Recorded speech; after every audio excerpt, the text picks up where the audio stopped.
DP stands for dog proof. Then the theory is that a dog, for two reasons. One, most dogs, their paw is too big to go in that hole.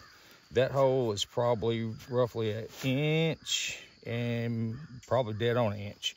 Plenty easy enough for a raccoon. He's got long fingers basically on his front feet, and he can go down there. And he's got joints like humans do, that he can basically bend his fingers. Dogs actually don't do that. They don't have that grasping concept with the dogs. This is a Jute dog proof trap right here. This is the spring.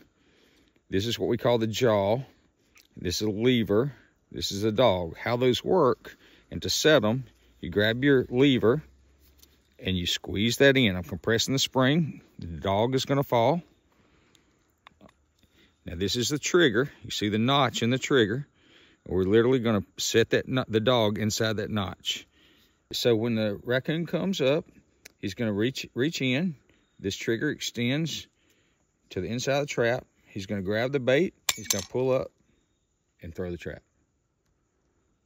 So if you can see these hen tracks right here, we're here to take out predators. I know it's fall, but as I look, this seems to be an area that these tracks, you're kind of getting away from the water a little bit and coming all out on the sand. The reason is because it's fresh sand. So I'm going to take one of these DPs right here, and we're going to set it right here, and I'll show you how I do it. I'm a big drag guy. I like drags a whole lot, so you don't have to worry about staking or anything like that. We'll literally just unravel our chain. When he gets caught, this is going to be behind him. Always double check your quick links, make sure they're shut. When he gets caught, this will be behind him. He'll be wrapped up in the stuff or right over here somewhere tomorrow. So all I'm going to do, I'm going to get right where, I'm actually going to get right on the edge of this water with my drag. It doesn't matter. I'm not trying to hide anything at all. Another reason I like these drags, now that trap is set. I actually got this little receptacle right here. Trap can go straight in there.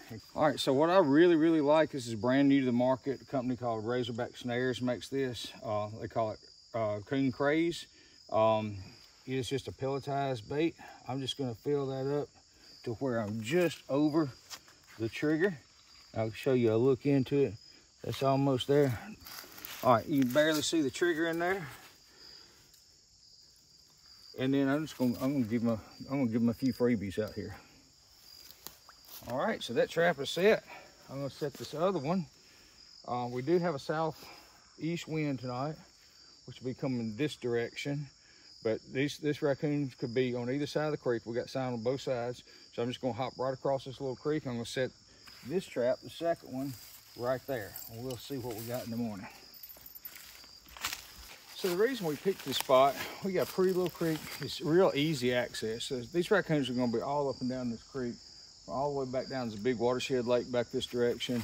They're gonna be traveling, hunting this creek all up and down through here, but it's easy to get to. We can drive right up here. Raccoons are not afraid of anything.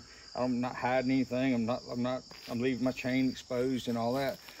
But if you understand how they travel, they're gonna be on this creek. I could go over here and make it real hard on ourselves and get in the stick it where, get stick. And the raccoons are gonna be there, but it's just so much easier right here on this nice clean crossing. He's gonna tell us that he's been here with all these tracks right here. This would not be a good place with all these turkey tracks too. I can catch him in a foothold trap, but I'd a whole lot rather catch him in a dog proof because I know we have turkeys in here.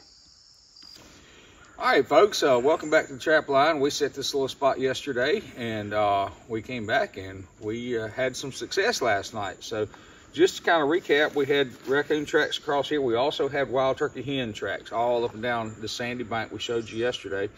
And I set this trap right here. That one was empty this morning, but if you remember from the video, we set one just on this side of the creek. I'm gonna step across here, and we was using that new Coon Craze bait that I get from Razorback Snares, and there's our coon we caught this morning. I tell you what, there's gonna be a few more turkey eggs this coming spring because of the work and efforts we're doing right here. This is what Turkeys for Tomorrow is about. Show you some tips and of how to help with these guys right here and grow turkeys on your place.